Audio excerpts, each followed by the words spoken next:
so this is my July reading wrap up, and I did not stick with my TBR, which is typical of me, but I am a little bit of a mood reader and have a very busy life and job. So I want to make this quick because I know y'all don't like to sit and watch really long videos on TikTok. You're scrolling through, right? So first book is More to Life by Tamika Ford. This is her memoir of her childhood. It is worth a read. I connected with it for many reasons. She's an indie author and we need to support her. So only read it if you can handle child abuse in the stories that you're reading or the books that you're reading. But this girl went through it and she has come out phenomenal and educated and strong. And then I came across this indie author on TikTok.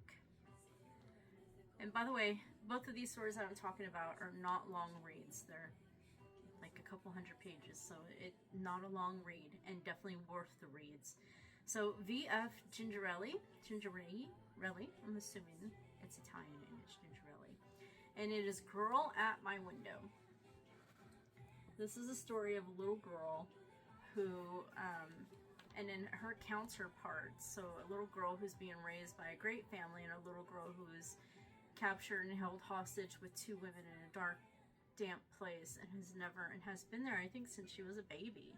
So she's never known anything other than that. She escapes and great things happen for her after that.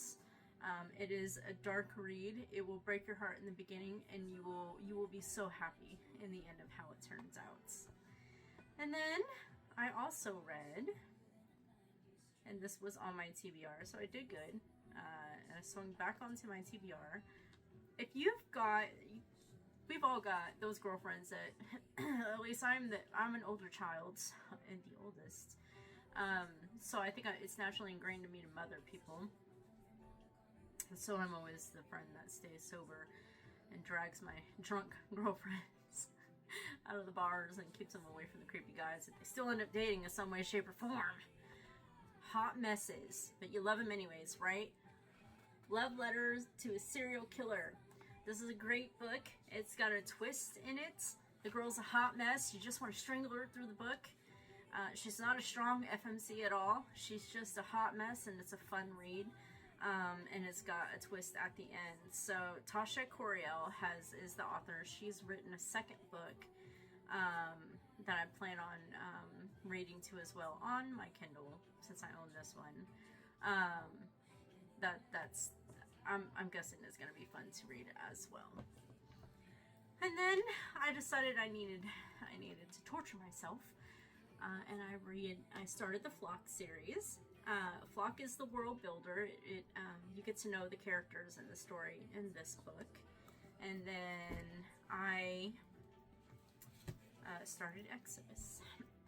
So Dominic is my favorite, and Kate Stewart is just mean in Exodus. So if you've read, Kate Stewart to him is mean. So if you've read this series, you know what I'm talking about. So the one character I connected with, and the book boyfriend for me in this is,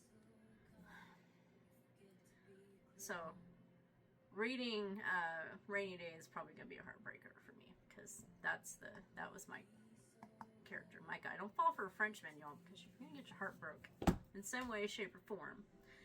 And then I have started, so Exodus, I have the book, but I'm actually listening to this on Audible while I work.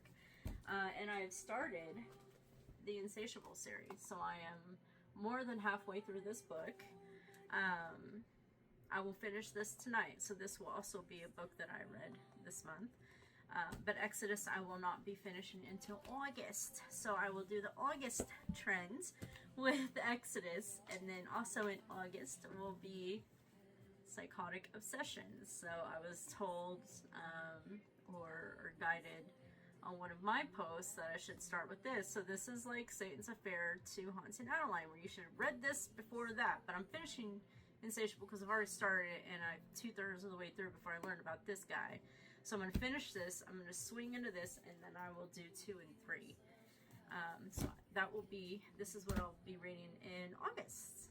So, and then I'll sneak in some arcs and books like I read last month that are just a couple hundred pages that I will be chilling in the bath reading on either our Paperwhite Kindle or my big Amazon, because we need to support indie authors. So please don't ever forget that even though you love the mainstream authors, to support the indie authors too as well, and take time throughout the month to swing into their books, leave them reviews to help them build, and then you can swing back into your mainstream authors that we all love. Have a phenomenal night. Cheers that July is over with. Bye, y'all.